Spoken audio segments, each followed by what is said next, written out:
Hi there, it's Fred Sweet. Welcome to Guitar Media's Fender 30 amp video part 2. We're here today to take a look at this 1981 Fender 30 in the 2 10-inch speaker configuration.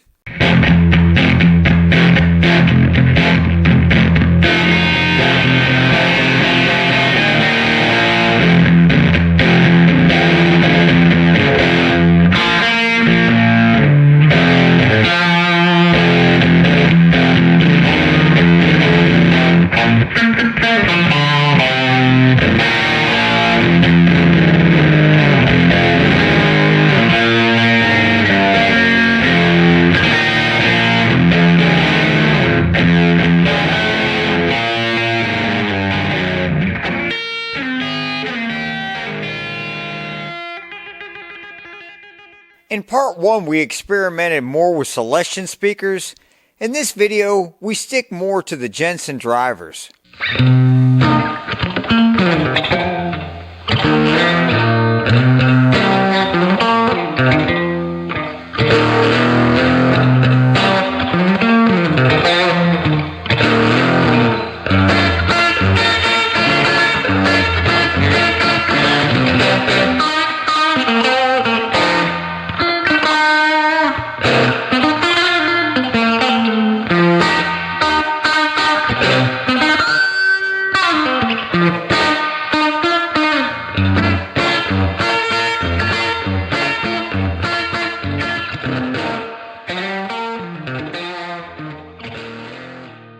We have found that experimenting with different speakers can greatly affect your feedback, sustain, dynamic range, frequency response, and overall overdrive character coming from your amplifier.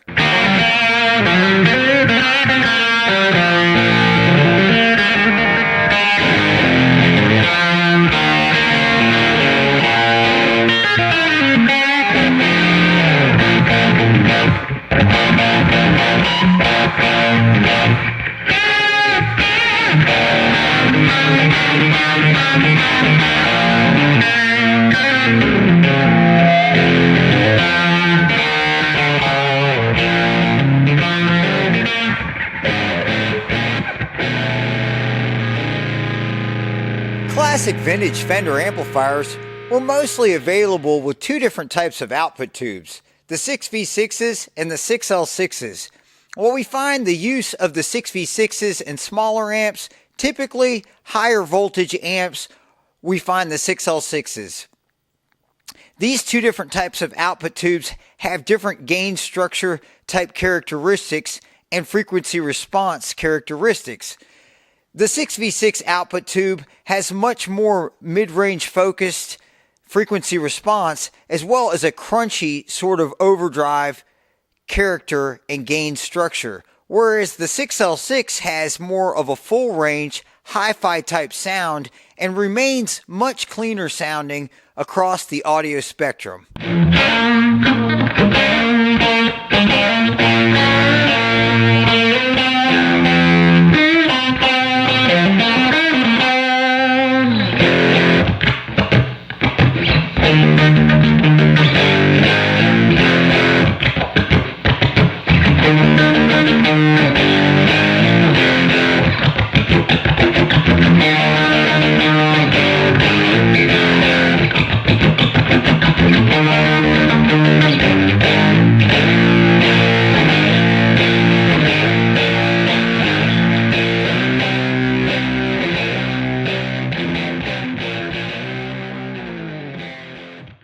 Because the 6L6 remains more full range and transparent than the 6V6, we have found that it's not as mid-range focused, it's just not as easy to sustain or feed back like say with a Fender guitar, and this really actually leaves it up to the guitar player to focus the mid-range, whether it be with humbuckers or with different speakers or however you boost your amp or maybe use an equalizer to allow you to achieve the sound you need for different styles of music.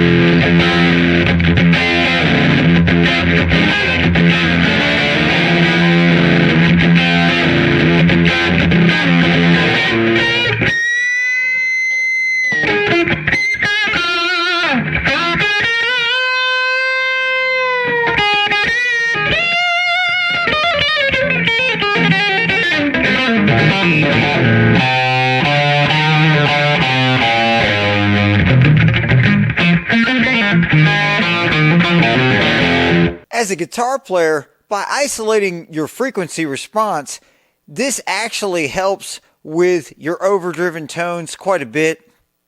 And not only that, like say knocking off some of the high frequencies can not only give you more of a smoother type overdriven tone, but it can also help you to avoid squealing or microphonic issues with your pickups. And similar for the low frequencies, unneeded low frequencies can really muddy up your overdriven tones, whereas rolling off some of that bass can really tighten up your overdrive, as well as put you in the right place to be heard and cut through the mix.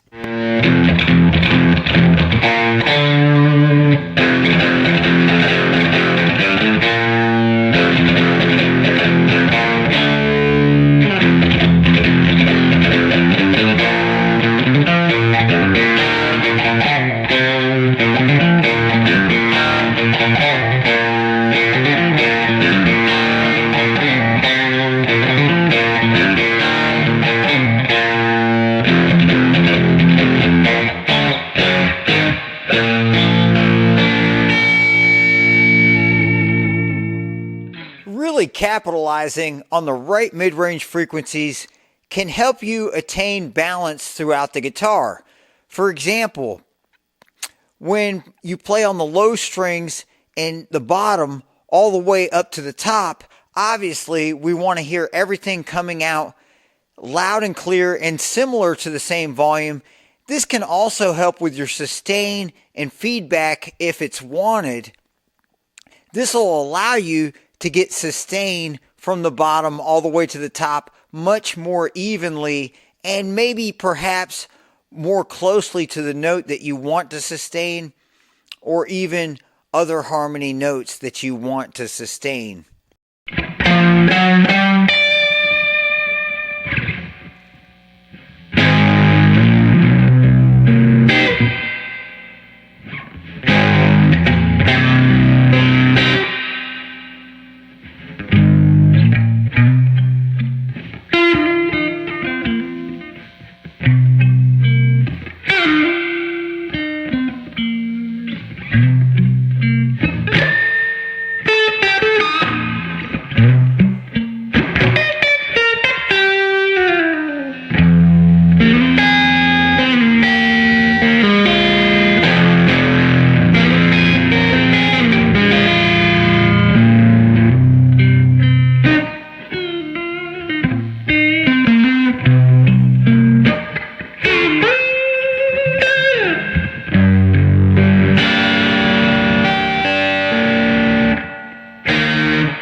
So now going back to the speakers, when it comes to isolating your frequency response, Celestion speakers and Marshall amplifiers, the classic Celestion speakers and classic Marshall amplifiers are much more likely to focus and isolate your frequencies automatically.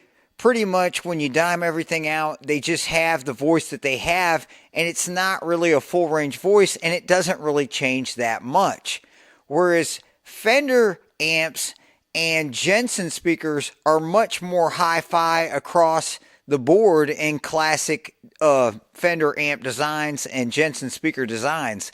So this is actually the reason why we experiment with Celestions, because sometimes the Celestions can help us isolate the right frequencies to get the sustain that we need.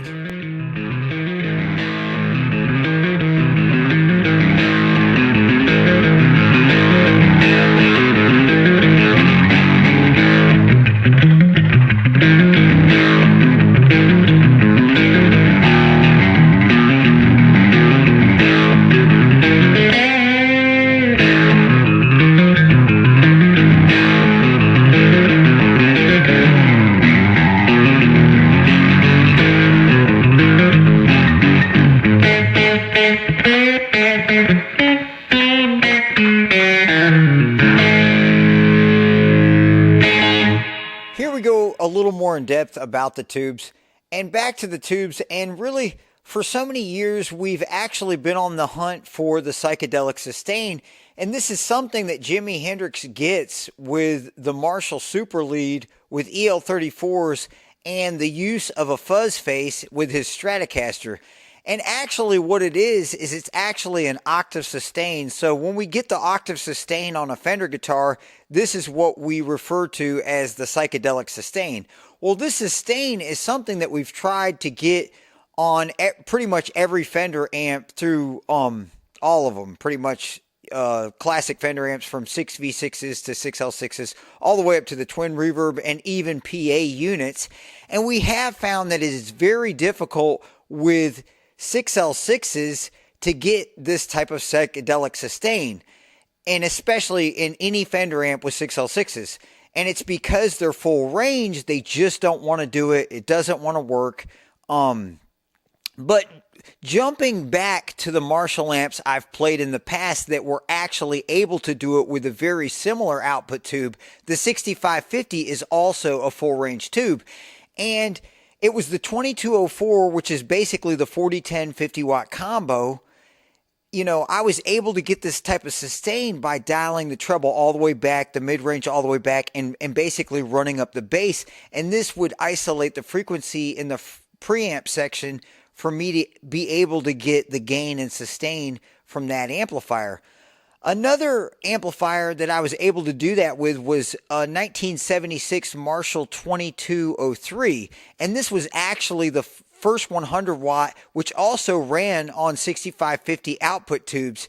And at the time, I happened to be playing a Fender Bullet, which is a very low output type of guitar and guitar pickup.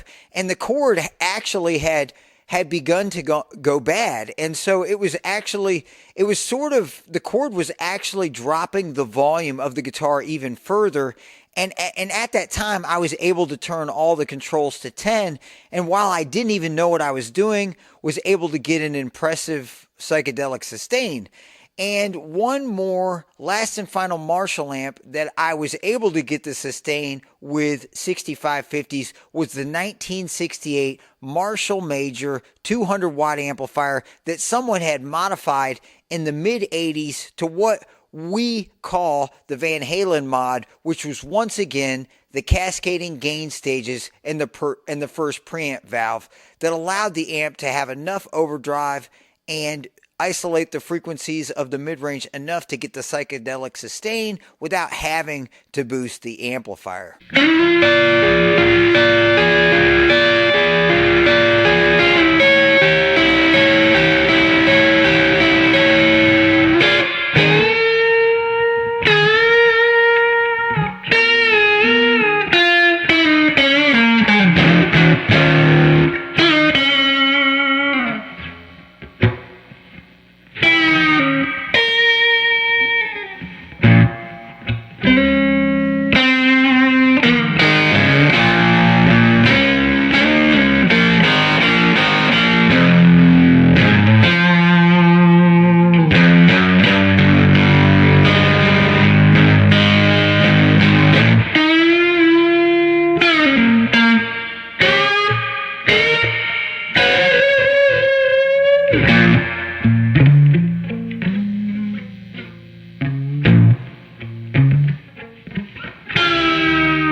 So now jumping back over to the Fender amps with psychedelic sustain. So these Rivera era of Fender amps, which of course we haven't played them all, but the ones that we have played, the Champ 2, the Super Champ, the Bassman 20, the Princeton 2, and this Fender 30 have all been able to get this psychedelic sustain. And really, it's not so much of a coincidence with the 6V6s because really a lot of classic Fender amps like the Princeton Reverb and Deluxe Reverb, it's pretty easy. They do it pretty good already, even without a gain or a boost. But these amps, however, we suspect with 6L6s have the ability in the front end to have the boost and the frequency response shaping and ability to be able to get the psychedelic sustain. While we haven't played the Twin Reverb 2 or a lot of the other models, we suspect, you know, after playing enough of them that this is more than likely the case.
Just a quick Fender overdrive tone tip.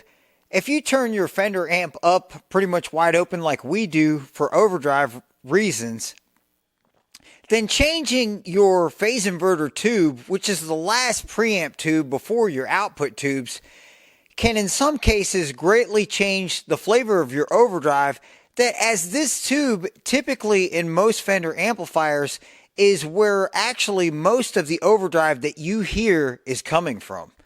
And also being the highest voltage position among the preamp section of your amplifier is also the most likely tube to suffer heat damage just from the voltage alone.